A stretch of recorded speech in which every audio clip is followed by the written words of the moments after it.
ஆசை வாசல் என்றால் தென்றல் வர வெறுத்திடுமா?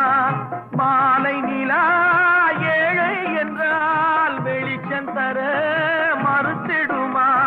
உனக்காக ஒன்று எனக்காக ஒன்று ஒருபோதும் தெய்வம் கொடுத்ததில்லை. கொடுத்ததெல்லாம் கொடுத்தான். அவன் யாருக்காக கொடுத்தான்? ஒருத்தருக்கா கொடுத்தான் இல்லை.